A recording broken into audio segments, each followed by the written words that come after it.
നമസ്കാരം.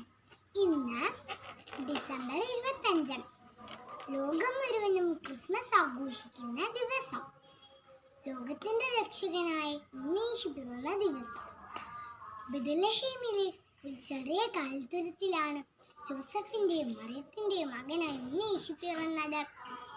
ആ പുണ്യദിനത്തിന്റെ ഓർമ്മയ്ക്കായി വിശ്വാസികൾ നക്ഷത്രം തെളിയിച്ചും പുൽക്കൂടൊരുക്കിയും ക്രിസ്മസ് ട്രീകൾ ഒരുക്കിയും കേക്ക് മുറിച്ചുമാണ് ആഘോഷിക്കുന്നത്.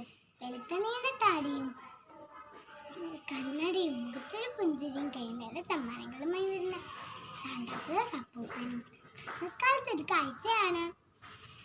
ശത്രുക്കളെ പോലും സ്നേഹിക്കണമെന്ന് നമ്മെ പഠിപ്പിച്ച ദൈവപുത്രനെയാണ് ഓരോ ക്രിസ്മസ് നാളുകളിലും നാം ഓർമ്മിക്കുന്നത്.